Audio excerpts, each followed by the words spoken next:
Buenas tardes, damos la bienvenida a todos los que hoy nos visitan.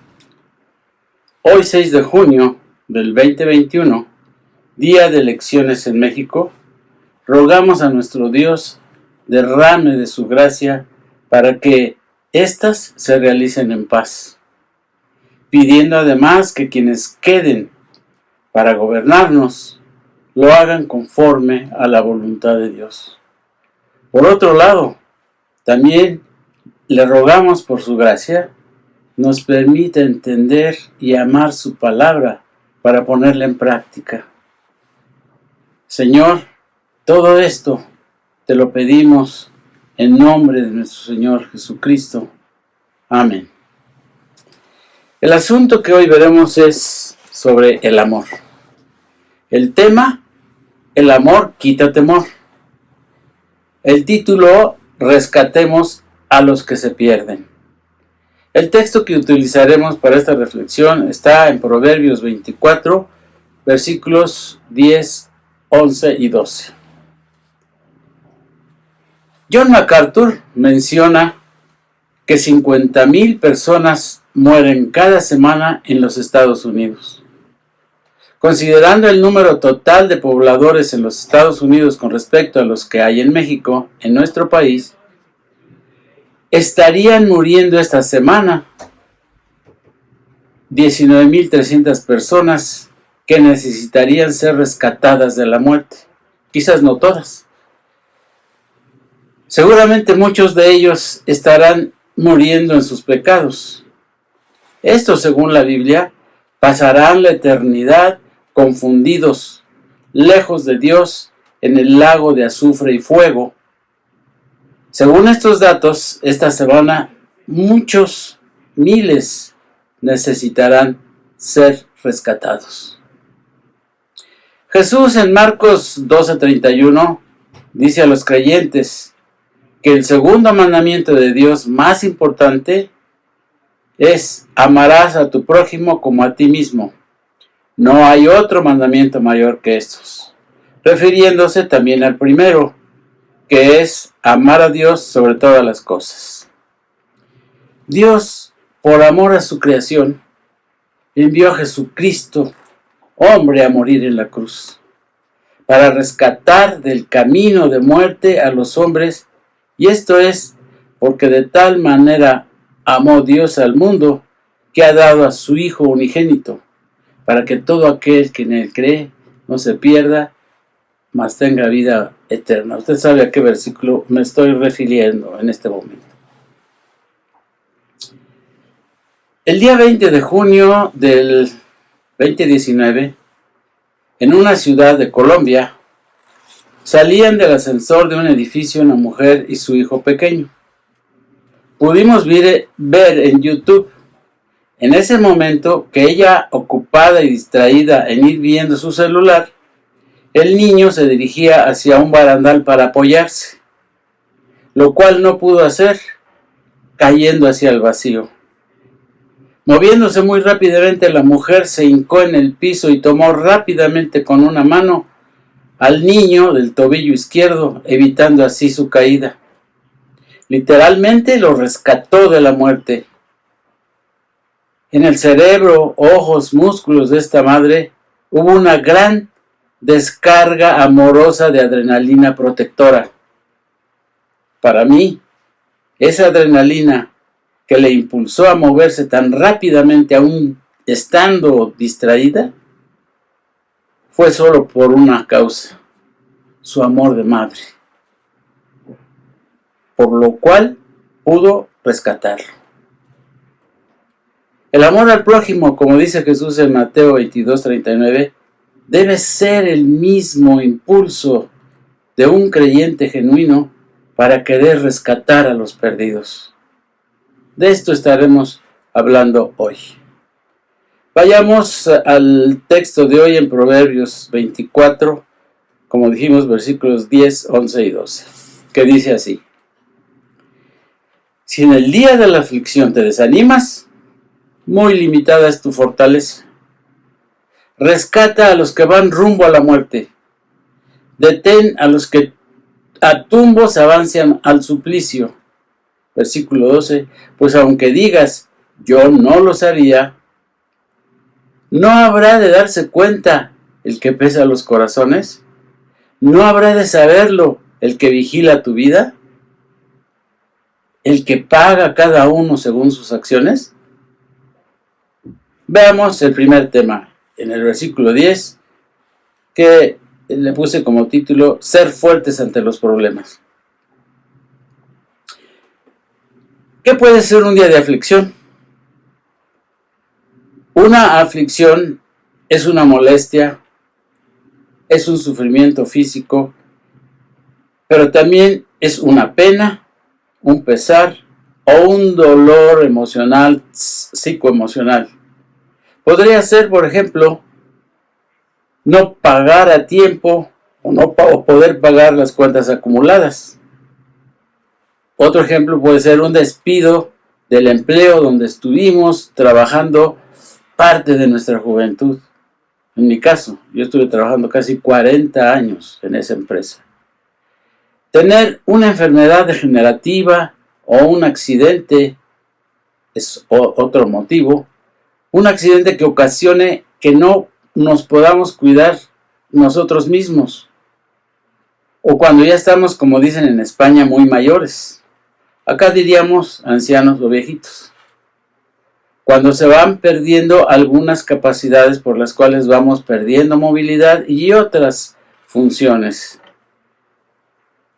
Aquí quisiera hacer una ilustración sobre esto último que acabo de decir. Hace no mucho tiempo, frente a mi casa, hay un jardín de niños. Y a la hora de la salida, un niño como de 5 o 6 años le dijo a otra niña de la misma edad, más o menos, «Mira un anciano», señalándome con su dedito. Ese día no tuve ninguna aflicción. Otros ya me lo habían dicho. Pero en esa ocasión fue la primera vez que un niño pequeño me dijo anciano. Y créanmelo, desde entonces soy más consciente de que sí lo soy. El rey Salomón,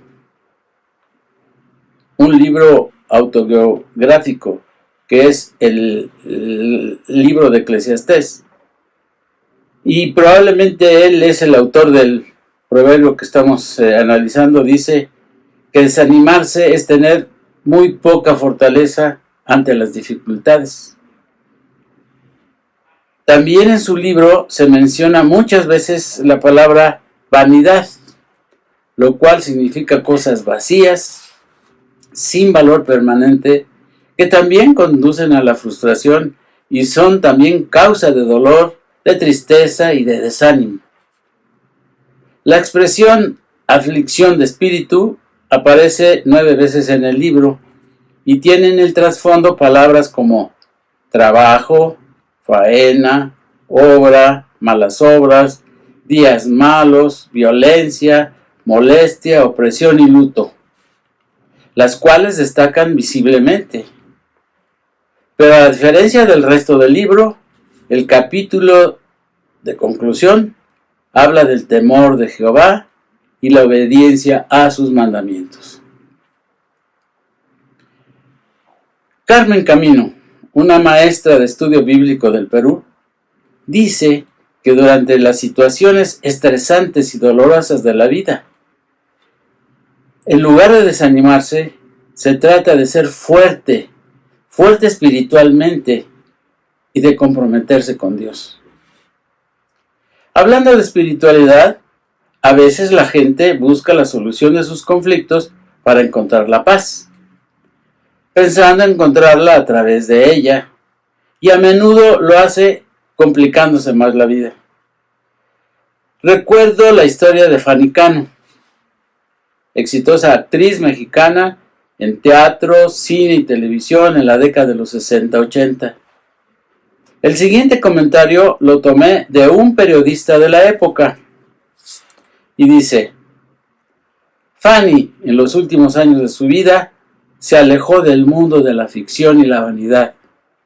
Vendió todas sus propiedades repartiéndolas entre su familia. Aunque estaba casada, no tuvo hijos. y se dedicó a hacer obras de caridad. Rehuyó la fama efímera de las candilejas y de los reportajes periodísticos para centrar su vida en la meditación y la espiritualidad. Murió trágicamente en el aeropuerto de Madrid el 7 de diciembre de 1983, durante un viaje hacia la India. Fin del comentario.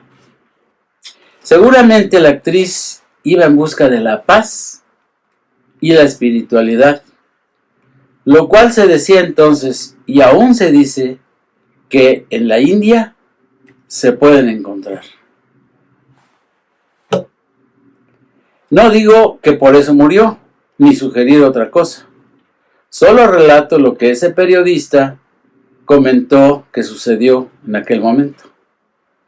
Pienso y creo que lo que ella buscaba lo podía haber encontrado sin tener que ir tan lejos, y al intentarlo como lo hizo, en el caso concreto de ella, se complicó la vida sin querer. Ahora, hablando de lo que la palabra espiritualidad puede significar en estos días, en la actualidad, en grupos humanistas que yo llamo, por ejemplo, de tanatología y de logoterapia, que son el medio en el que más me he involucrado y que conozco un poco, de los cuales, por cierto, tengo muchas cosas buenas que decir.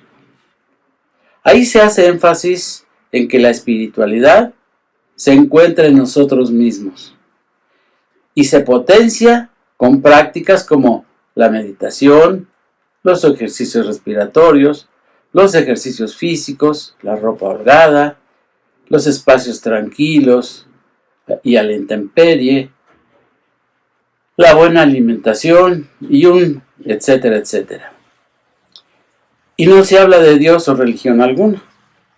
Aunque el tema de la espiritualidad está incluido en los currículos del diplomado, lo más que se dice al respecto es algo así. Mire, además usted apóyese espiritualmente con la religión que usted profesa. Pare de contar. En efecto, la espiritualidad, lo divino puede estar en nosotros, no de manera escondida, a la cual hay que descubrir o potenciar con ciertos conocimientos o actitudes, creencias o ejercicios o ritos. Está ahí solamente cuando Dios mismo, por su gracia, la pone en nosotros, y el creyente se convierte en el templo del Espíritu Santo cuando creemos por fe en Jesucristo y le aceptamos como nuestro Señor y Salvador, y nos arrepentimos de nuestros pecados. Esta explicación la encontraremos en la Primera de Corintios, capítulo 3, versículos 16 y 17. Siguiendo con este verso 10. Se puede ser fortalecido durante las pruebas o circunstancias estresantes, real y permanentemente, solamente si se ha sido regenerado con el Espíritu de Dios. La fortaleza no la tenemos de la noche a la mañana, de un día para otro. Es más bien un proceso a largo tiempo. Es un compromiso con Dios y su enviado. Se inicia con nuestra profesión de fe y solamente crecerá, madurará, si atendemos los consejos del Señor, que nos dice escudriñar las Escrituras en Juan 5:31. Y de Pedro, en su segunda epístola, capítulo 3, versículos 18, quien nos aconseja hacerlo permanentemente, creciendo en la gracia y el conocimiento de Dios y Jesucristo. Un incrédulo, confeso, que no sigue a Dios, no se cree o no le importa ser pecador. Normalmente se siente autosuficiente y no teme a Dios. No ve la necesidad de tener fe en Dios ni en Jesús. Sobre todo si le va bien y tiene alguna fortuna acumulada. Y tampoco tiene miedo porque no sabe ni le importa nada el amor de Dios para sus criaturas. Tampoco porque no sabe ni le importa nada del amor de Dios, como dijimos, porque no sabe, no cree en el concepto de la ira de Dios, el cual se hará patente el día postrero, que es el fin del tiempo de los gentiles, es decir, de los incrédulos. Y no puede, aunque quisiera tener un compromiso con Dios, tampoco puede ser fuerte espiritualmente, porque es un hombre terrenal, natural. Estas personas no han oído o no les interesa, si es que lo han oído, las palabras de Jesús en Juan 3, 17 y 18, que dice: Dios envió a su Hijo al mundo para salvarlo, y no para condenarlo, sino para que el mundo sea salvo por él. Y al no creerlo, se condenan a sí mismos. A George Soros, un multimillonario judío sionista, un ejemplo entre muchos otros, invierte millones de dólares para corromper gobiernos en el mundo y para apoyar a la vez a terroristas a través de algunas ONGs, o sea, unas organizaciones no gubernamentales sin fines de lucro. Un día le preguntaron sobre esa falacia de vida que practica. Es decir, por un lado hace cosas buenas sin lucro, sin lucro, y en otro momento a la vez organiza rebeliones contra los mismos gobiernos. Esa es la falacia a la que me refiero, esa la practica. Y un día le preguntaron sobre esa falacia: ¿usted cree en Dios? Y él contestó sin inmutarse: no. Y a la pregunta: entonces, ¿de qué se trata?, contestó: se trata de dinero. Así actúa un incrédulo y ciego espiritual ya perdido. Yo vi esa entrevista. Pasamos ahora al segundo tema en el verso 11, que tiene como título Rescatar a los incrédulos, que dice: rescata a los que van rumbo a la muerte, detén a los que a tumbos avanzan al suplicio. La escritura en este versículo no nos aclara quién son esos que van rumbo a la muerte, pero en el contexto de toda la Biblia podemos ver claramente que quienes van rumbo a la muerte son los incrédulos y son a los que hay que rescatar. Imaginando varios escenarios respecto a quienes van rumbo a la muerte, encontré en Proverbios 7, versículos 10 al 23, donde se habla de una trampa en la que cae, ahí menciona a un joven simple sin entendimiento, versos 7 al 9.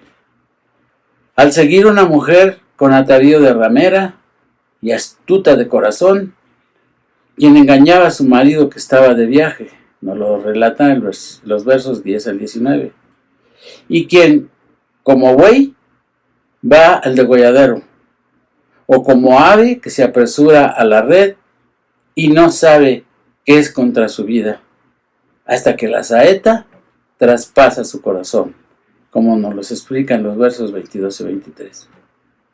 También encontré sentido a este versículo imaginando que se trata de los incrédulos involuntarios. Voy a aclararlo un poquito.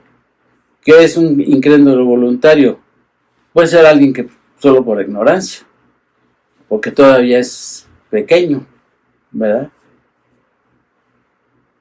Porque como sabemos, sí o sí, llevan ese rumbo hacia el lago de azufre y fuego, y son estos a quienes hay que rescatar, y son estos que hay que detener, porque dando tumbos avanzan al suplicio.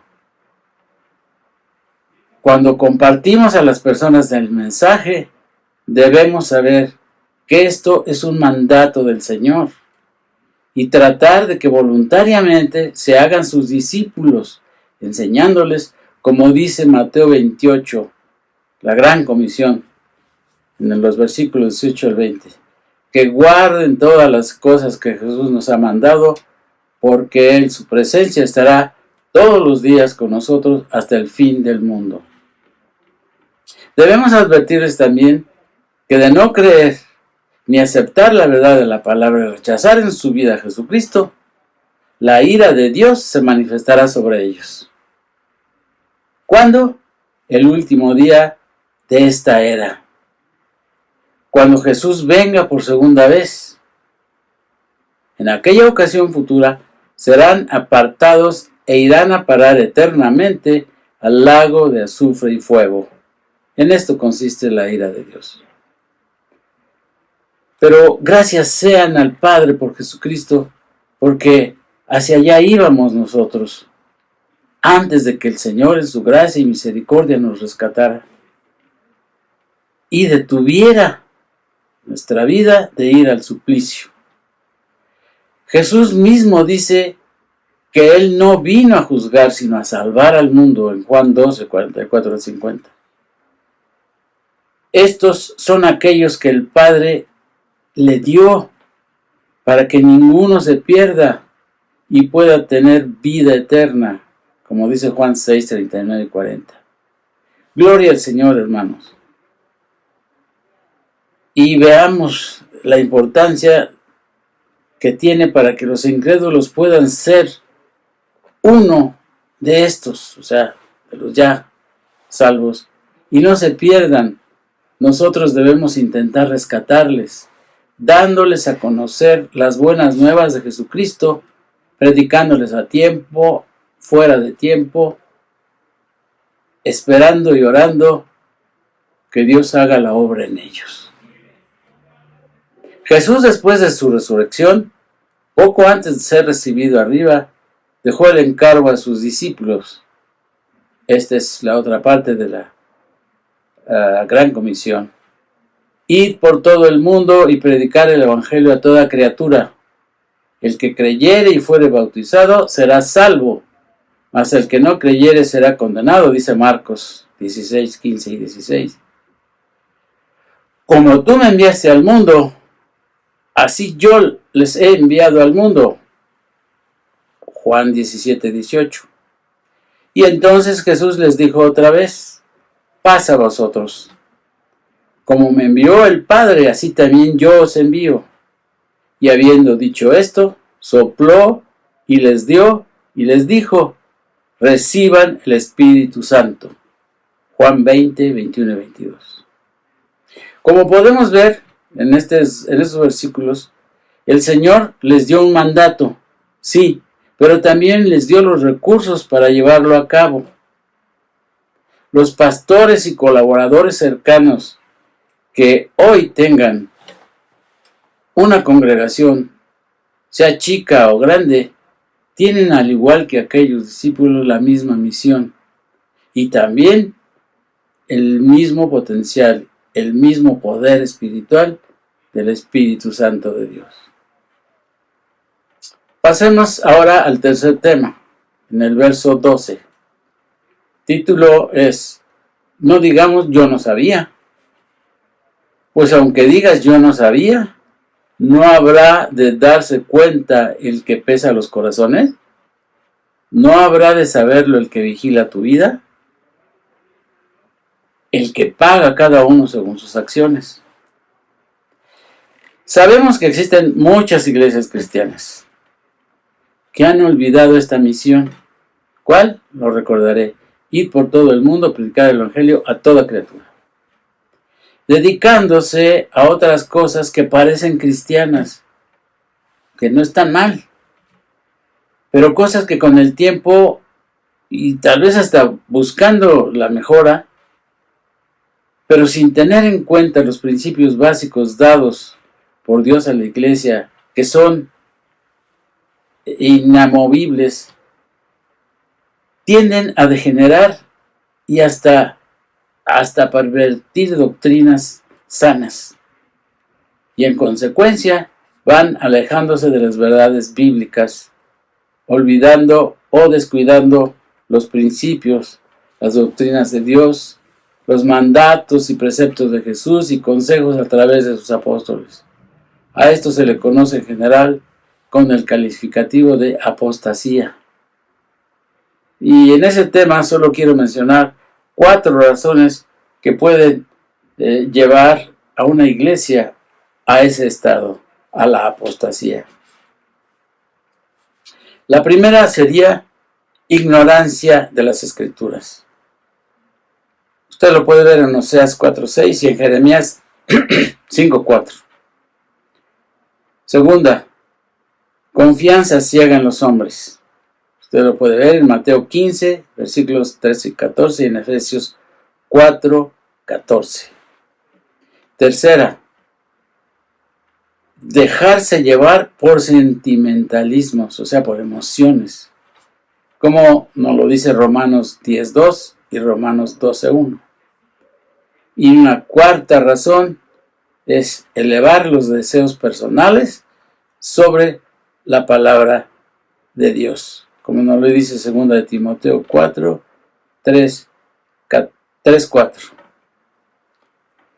A estos 4 tipos de iglesias apóstatas, a sus pastores, a sus líderes, recuerde que una apóstata era cristiana y después se hace apóstata.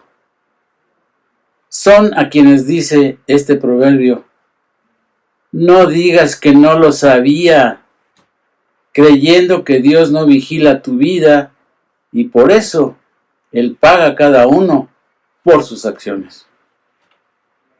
Esta tarea de ir a predicar el Evangelio, aunque no es la única en la iglesia, sí es la principal y debe regir y orientar todas las demás obligaciones.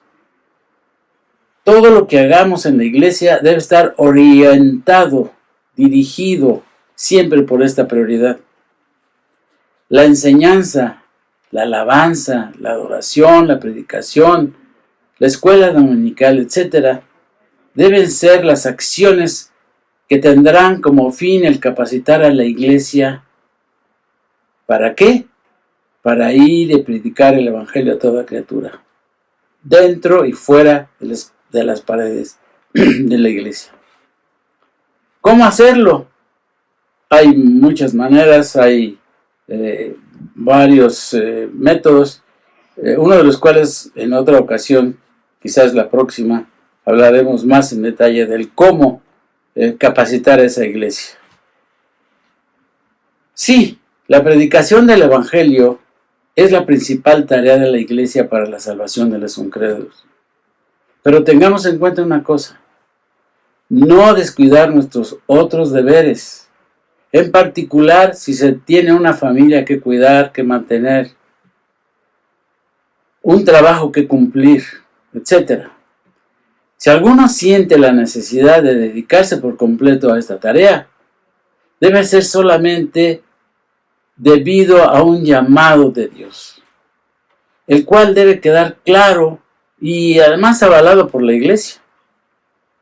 Hacer esto sin un llamado concreto de Dios, solo por emotividad o por otras razones, existe el riesgo de caer en esa trampa, en la trampa del llamado síndrome mesiánico.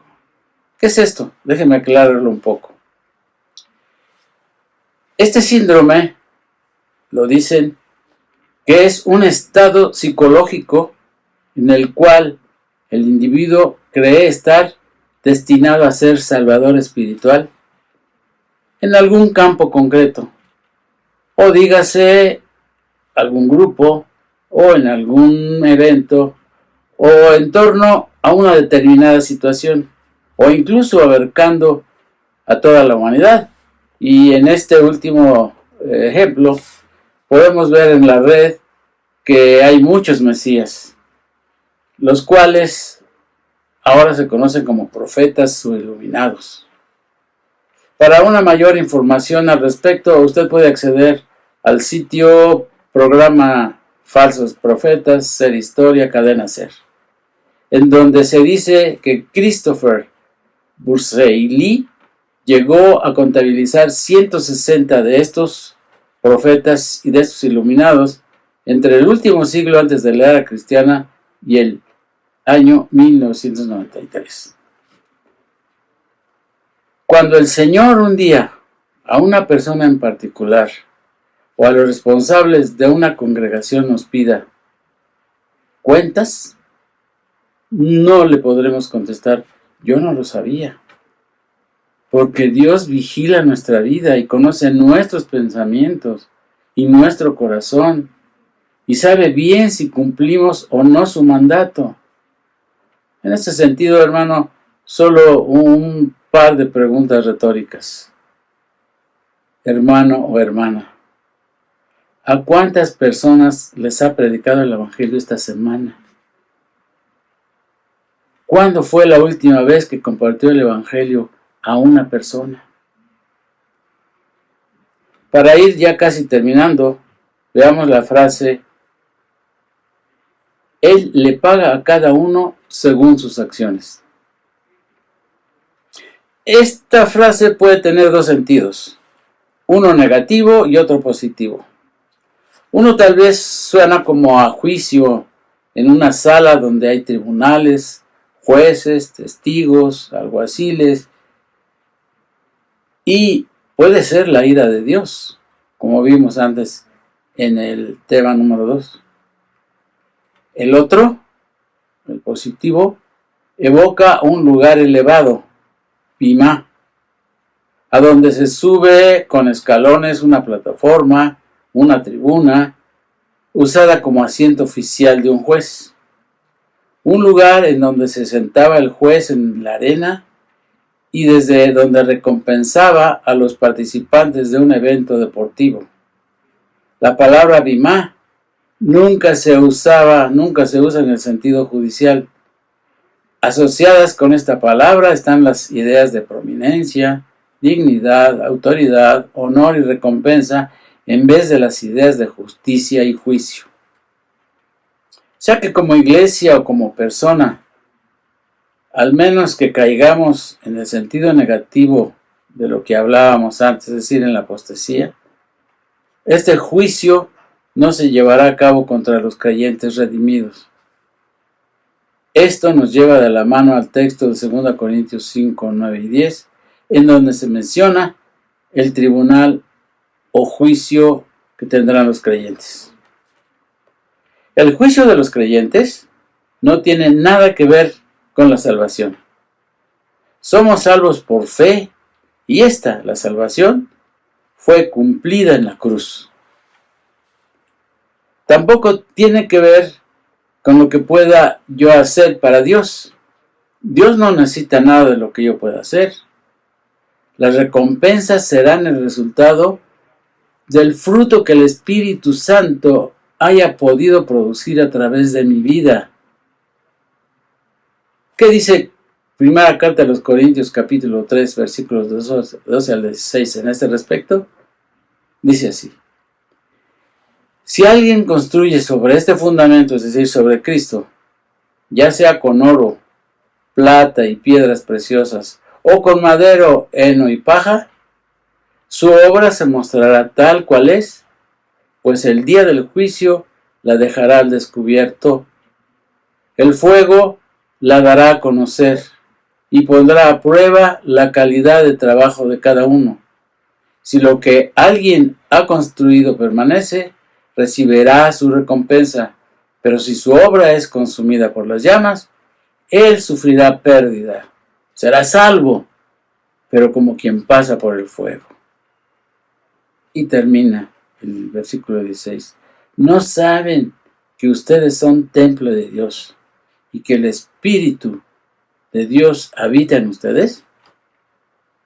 En pocas palabras, el juicio de los creyentes no será la condenación, pero sí una premiación. Repito, bimá, en griego, como antes vimos. Y será un reconocimiento público a los servidores fieles.